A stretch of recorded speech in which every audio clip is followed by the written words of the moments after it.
जैसा कि हम लोग देखे थे पिछला वीडियो में चैप्टर 4 का ऑब्जेक्टिव, आज हम लोग देखेंगे चैप्टर 5 का ऑब्जेक्टिव। चैप्टर 5 के ऑब्जेक्टिव में क्या कर रहा है कि एक छड़ चुंबक के अंदर चुंबकीय बल रेखा क्या हो सकता है भाई, चुंबकीय बल रेखा की जो दिशा जो होती है वो क्या हो सकता है ना। तो देखिए बाबू, इसमें दो चीज होता है ना। क्या होता है कि अगर कोई छड़ चुंबक है, एक छड़ चुंबक है, छड़ चुंबक मतलब एक नॉर्थ पोल होगा और क्या है साउथ पोल होगा।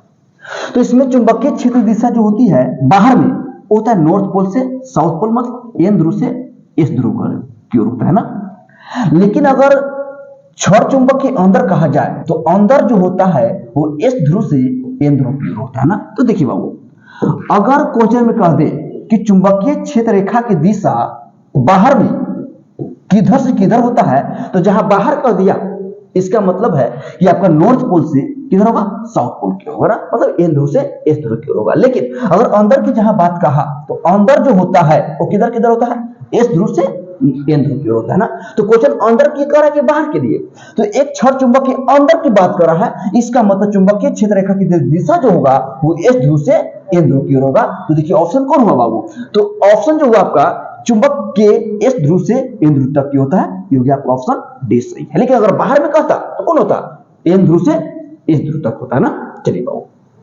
एक तो क्लियर हो गया। अब आते हैं नेक्स्ट में ना। नेक्स्ट में क्या करा है, क्वेश्चन नंबर सेकंड में क्या करा है कि चुंबकीय द्विध्रुव आघूर्ण एक सदिश राशि है, बात सही है, जिसकी दिशा किधर से किधर होती है, तो जिसकी दिशा जो होता है बाबू वो आपका दक्षिण से उत्तर की होता है, मतलब एस ध्रुव से एन ध्रुव की ओर होता है। ये तो भाई आपको याद करना होगा ना। तो ये हो गया आपका क्या हो गया, एस ध्रुव से एन ध्रुव की ओर हो गया ना, तो दक्षिण से उत्तर की ओर। ये क्लियर हो गया। जो नंबर थर्ड में आते हैं, थर्ड में क्या करा कि एक चुंबकीय सुई को एक समान चुंबकीय क्षेत्र में रखा गया, यह अनुभव करता है बाबू। देखिए अगर चुंबकीय सुई को अगर एक समान चुंबकीय क्षेत्र में रखेंगे ना तो उस पर दो चीज लगता है, क्या, एक बल लगेगा और बल लगने के साथ साथ एक बल आघूर्ण लगता है। बल आघूर्ण मतलब टॉर्क, जो घूमना स्टार्ट करेगा वो टॉर्क करना स्टार्ट करेगा।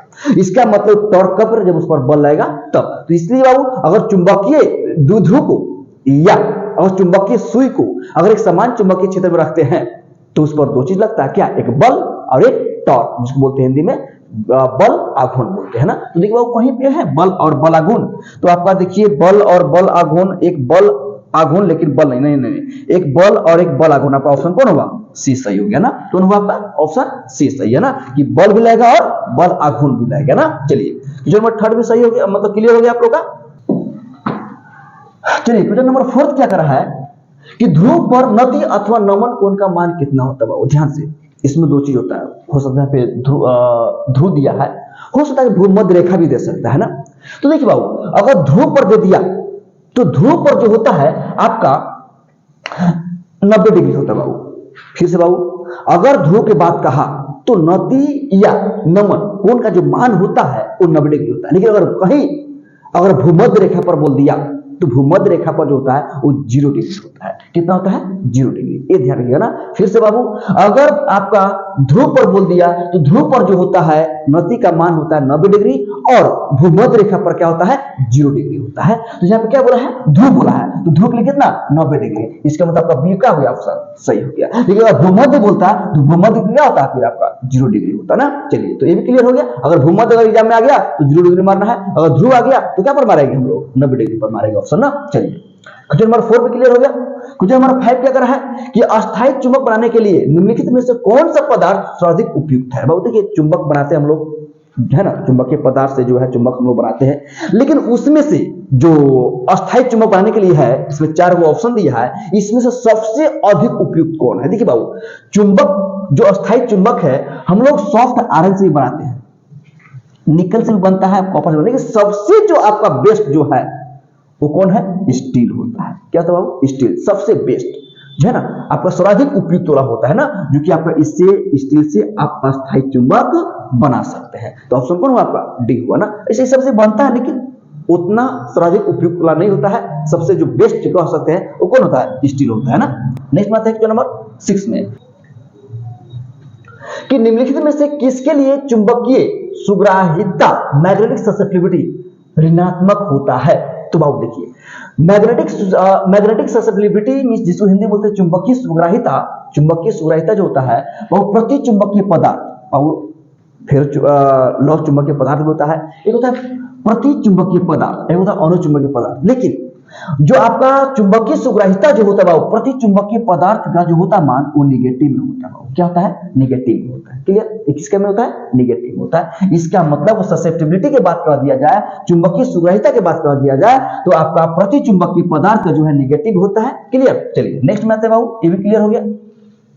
संवेदनशील चुंबकीय क्षेत्र उपकरण को निम्नलिखित में से किस सामग्री के अंदर रहकर बाहरी चुंबकीय क्षेत्र से प्रभावी रूप से परिरक्षित किया जा सकता है? देखिए, अगर अधिक अच्छा संवेदनशील चुंबकीय पदार्थ को बनाना हम लोग को एक नॉर्म लोहा का यूज करते हैं, सॉफ्ट आयरन का यूज करते हैं ना। सॉफ्ट आयरन का यूज करने से क्या होता है ना कि आपका चुंबकीय क्षेत्र जो है अधिक से अधिक उत्पन्न होता है। अगर थोड़ा सा भी अगर करंट फ्लो कराएंगे ना तो उसमें चुंबकीय क्षेत्र अधिक उत्पन्न हो जाता है। इसका मतलब इसके लिए बेस्ट क्या होता है? आपका नॉर्म लोहा। लेकिन हम लोग देख लेते हैं ऑप्शन के अनुसार हम लोग जो भी काम करेंगे ऑप्शन के अनुसार। इसमें क्या कर रहा है? प्लास्टिक कर रहा है, प्लास्टिक सामग्री, लकड़ी, उच्च पारगम्यता का नर्म लोहा। हाँ देखिए नर्म लोहा दे दिया, इसका मतलब नर्म लोहा का हम लोग उपयोग करेंगे जो कि सबसे अच्छा होता है ना। चलिए, तो हमको लगता है कि आप लोगों को क्वेश्चन नंबर 7 भी क्लियर हो गया। क्वेश्चन नंबर 8 में आता है बाबू। क्वेश्चन नंबर 8 में क्या कर रहा है?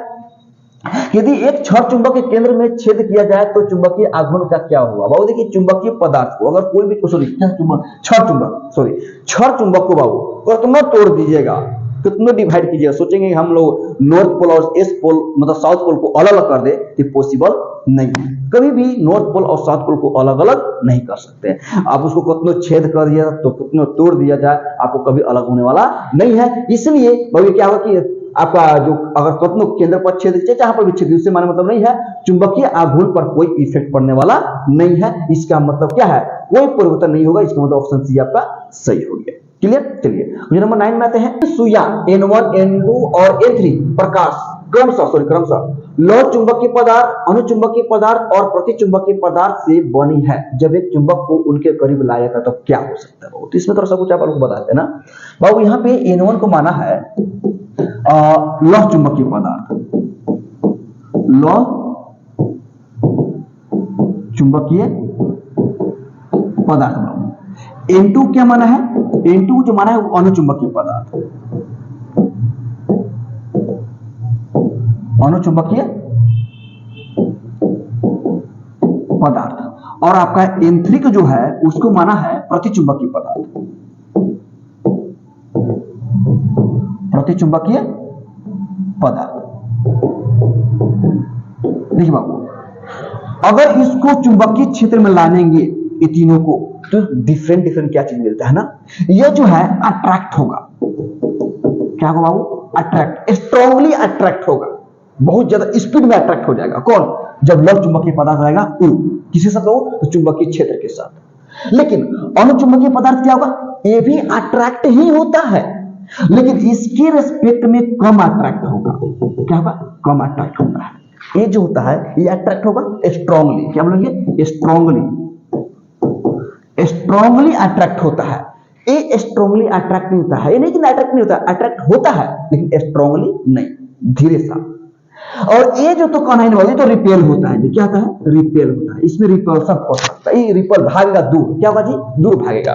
इसका मतलब क्या है कि क्या वो अट्रैक्शन स्ट्रांगली अट्रैक्ट होगा। कौन? आपका लौह चुंबकीय पदार्थ। इसके बाद अनुचुंबकीय पदार्थ क्या बाबू? आपका अट्रैक्ट होगा लेकिन धीमा सा, ज्यादा फोर्स के साथ नहीं अट्रैक्ट होगा। ये तो बाबू N3 जो चुंबकीय पदार्थ जो है वो क्या होगा? रिपेल होगा, मतलब दूर हटेगा। क्या होगा? दूर हटेगा। ये समझ में आ गया होगा। अब ये अगर समझ में आ गया तो अब आते हम लोग ऑप्शन में। तो ऑप्शन में क्या है बाबू?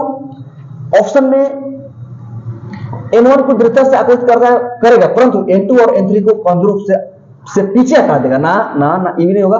अच्छा, N1 और N2 को मजबूती से आकर्षित करेगा लेकिन N3 को पीछे हटा देगा। अच्छा फिर से बाबू, N1 और N2 को मजबूती से आकर्षित करेगा। नहीं, मजबूती नहीं बाबू, क्या है? अट्रैक्ट करेगा। इसको बाबू आपका लौह चुंबकीय पदार्थ को N1 को स्ट्रांगली करेगा, मजबूती से अट्रैक्ट करेगा लेकिन N2 को मजबूती से आकर्षित नहीं करेगा। ये भी नहीं होगा ऑप्शन। अच्छा, नेक्स्ट में क्या करा बाबू कि N1 को मजबूती से आकर्षित करता है, सही है। N2 को कमजोर रूप से आकर्षित करता है, हाँ सही है बाबू। और N2 को कमजोर रूप से पीछे हटा देगा, मतलब रिपेल करेगा। इसका मतलब ऑप्शन कौन हुआ आपका? क्लियर? डी ऑप्शन हो गया जी। तो हमको लगता है कि ये भी आप लोग समझ में आ गया होगा। तो हम चाहते हैं नेक्स्ट वीडियो में आते हैं। चलिए ये भी क्लियर हो गया। क्वेश्चन नंबर नेक्स्ट में आते हैं बाबू। 9 के बाद 10 में आघूर्ण M के चुंबक द्वारा किया गया कार्य क्या होगा यदि इसे चुंबकीय क्षेत्र B में 360 डिग्री से घुमाया दिया जाता है। चलिए भाई देखते हैं बाबू। देखिए बाबू, आघूर्ण M के चुंबकीय द्वारा किया गया कार्य ना, तो चुंबकीय द्वारा किया गया कार्य का जो फॉर्मूला होता है सबसे समझ बाबू, W बराबर होता है MB cos θ1 माइनस cos θ2। देखिए बाबू, इसको घुमाया गया है 360 डिग्री तक, इसका मतलब वो पहले कितना डिग्री हो 0 डिग्री तक होगा। इसका मतलब θ1 का जो मान है वो 0 डिग्री से ना बहुत 360 डिग्री घुमाया गया जी। तो θ1 का मान कितना हो गया 0 डिग्री, और θ2 का मान कितना तक घुमाया गया बाबू, तो 360 डिग्री। क्या लिखेंगे 360 डिग्री। देखते हैं कितना क्या वैल्यू आता है। m का मान मेरे पास नहीं, b का मान नहीं, तो इसको हम लिखेंगे mb। अब देखिए बाबू, cos θ1 का मान कितना है 0 डिग्री, ये लिखेंगे 0 डिग्री माइनस अब cos, और θ2 का मान कितना है बाबू 360 डिग्री, ये क्या लिखेंगे 360 डिग्री। क्लियर, इसमें कोई दिक्कत नहीं है। आगे आते हैं बाबू, क्या होता है कि cos 0 का वैल्यू 1 होता है माइनस, और cos 360 डिग्री का भी वैल्यू कितना होता है 1 होता है, लेकिन cos 180 का वैल्यू क्या होता है -1 होता है ना, कब जब 180 रहेगा तब। लेकिन यहाँ पे कितना बोला है 360 डिग्री, इसलिए cos 360 का वैल्यू कितना होता है आपका 1 होता है। अब 1 में से 1 गया क्या होगा 0। अब देखिए बाबू, 0 के साथ कोई भी अगर नंबर गुना करेंगे तो क्या बन जाता है 0, इसलिए क्या हो गया 0। इसका मतलब है कि आपका कार्य जो हुआ वो क्या हो गया 0, तो कहीं शून्य है। यस, आपका ऑप्शन क्या हो गया डी क्लियर हो गया। क्लियर, चलिए तो हमको लगता है कि ये भी आप लोग समझ में आ गया होगा, क्लियर भी हो गया ना। चलिए क्वेश्चन नंबर 11 में आते हैं बाबू, इसको हटाते हैं। तो क्वेश्चन नंबर 11 में क्या करा है, करा है कि किसी प्रतिचुंबकीय पदार्थ के परमाणु का शुद्ध चुंबकीय आघूर्ण क्या होगा। देखिए, प्रतिचुंबकीय पदार्थ हो या लौह चुंबकीय पदार्थ हो, उसका जो शुद्ध चुंबकीय आघूर्ण जो होता है वो शून्य के बराबर होता है। क्या होता है शून्य के बराबर। लौह चुंबकीय पदार्थ का भी क्या होता है शून्य होता है, और आपका प्रतिचुंबकीय पदार्थ का भी क्या होता है आपका शून्य होता है। तो यहाँ पे अगर प्रति दे दिया, अगर यहाँ पे लौह भी दे देगा ना, लौह चुंबकीय पदार्थ, तो लौह चुंबकीय पदार्थ का भी कितना होगा शून्य होगा, और प्रतिचुंबकीय कितना होता है शून्य होता है। यह प्रति दे दिया, इसलिए ऑप्शन क्या हो गया शून्य, इसके मतलब ऑप्शन डी आपका क्लियर हो गया। ठीक, अच्छा नेक्स्ट में आते हैं बाबू। नेक्स्ट में क्या करेंगे नंबर 12 में, 12 में करा कि चुंबकीय सुग्राह्यता की एसआई इकाई क्या होता है बाबू। देखिए, चुंबकीय सुग्राह्यता करा मतलब मैग्नेटिक ससेप्टिबिलिटी। बाबू देखिए, मैग्नेटिक ससेप्टिबिलिटी का फॉर्मूला क्या होता है ना, इसको हम लोग जाई से डिनोट करते हैं ना, इस टाइप का होता है। ये होता है एम और बटा में एच। बहुत देखिएगा, एम का भी एसआई मात्रा और एच का भी एसआई मात्रा सेम होता है, एम्पियर पर मीटर और एम्पियर पर मीटर। क्लियर, दोनों का सेम होता है। तो बताइए बाबू, अगर हम दोनों, इसको भी कितना होगा एम्पियर पर मीटर, और बटा में इसे भी क्या होगा एम्पियर पर मीटर। दोनों का क्या हो गया कुछ नहीं, मतलब 1 आया। मतलब क्या है, ए यूनिट लेस है मतलब मात्रकहीन है, विमाहीन है मतलब इसमें कोई मात्रक नहीं होता है। इसका मतलब है कि चुंबकीय सुग्राह्यता का ऐसा मात्रक होता ही नहीं है। इसका मतलब नो यूनिट। आगा जी नो यूनिट। तो मुझे लगता है आपको क्लियर हो गया होगा, ये भी समझ में आ गया होगा। अब आते हैं next question number. Question number 13 में क्या है, क्यूरी तापमान वह तापमान है जिसके ऊपर, देखिए बाबू क्यूरी एक साइंटिस्ट का नाम था ना, और उस साइंटिस्ट जो है एक तापमान जो लौह चुंबकीय पदार्थ फिर अनुचुंबकीय पदार्थ, इस सब जो चुंबकीय पदार्थ जो होता है उसके रिलेटेड ही, तापमान के रिलेटेड ही उसमें क्या था एक नियम दिए थे ना।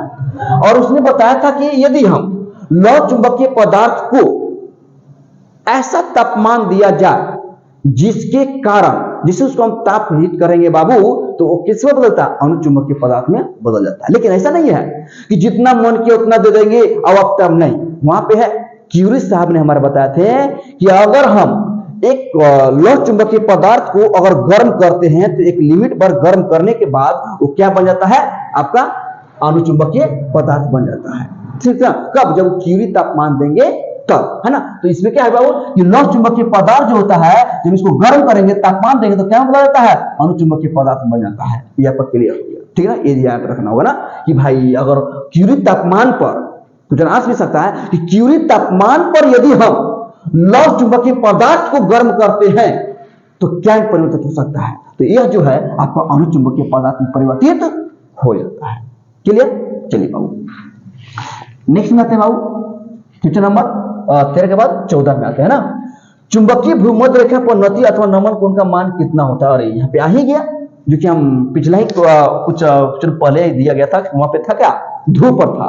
जो बताते हैं कि नति या नमन कोण का जो मान जो होता है ध्रुव पर 90 डिग्री होता है और भूमध्य पर कितना होता है 0 डिग्री होता है। वहां था आपका ध्रुव था और यह क्या हो गया, भूमध्य रेखा हो गया। इसका मतलब है नति अथवा नमन कोण का मान क्या होगा आपका 0 डिग्री। क्या होगा 0 डिग्री।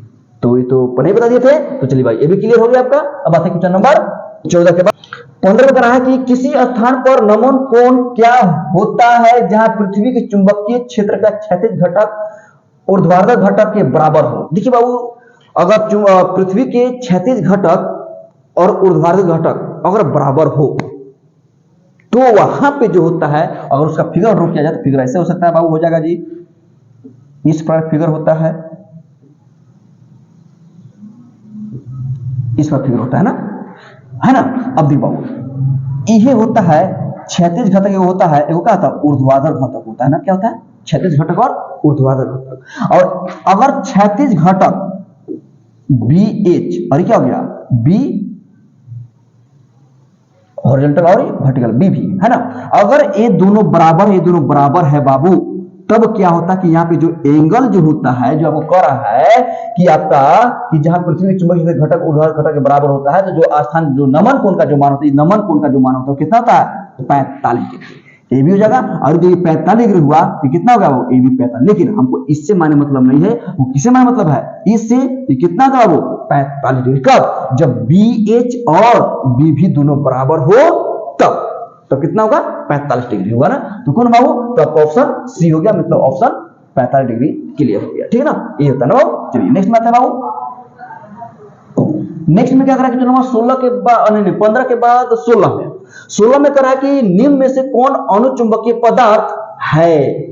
अरे बाबू करा कि निम्न में से कौन अनुचुंबकीय पदार्थ है भाई। अनुचुंबकीय पदार्थ लोहा ना, ये तो लोहा तो लोह चुंबकीय पदार्थ हो सकता है। एल्युमिनियम होता है, क्या होता है, अरे हाइड्रोजन तो गैस है, ये तो हो नहीं सकता है। तो बाबू क्या होता है एल्युमिनियम। याद रखिए बाबू कि अनुचुंबकीय पदार्थ जो होता है कौन होता है एल्युमिनियम होता है ना। कौन होता है एल्युमिनियम होता है। तो ये भी आपका ऑप्शन क्लियर हो गया ना। चलिए नेक्स्ट में आते बाबू। क्या करा कि ट्रांसफार्मर कोर को बनाने के लिए सबसे उपयुक्त पदार्थ कौन सा है। तो बाबू देखिए ट्रांसफार्मर कभी कभी क्वेश्चन आ भी जाता है कि बताइए ट्रांसफार्मर का कोर जो होता है परतदार क्यों बनाया जाता है। ये आता है क्वेश्चन, बहुत प्रीवियस क्वेश्चन भी आता भी एग्जाम में ना, क्योंकि हम अगला चैप्टर में आप लोग को बताएंगे ना।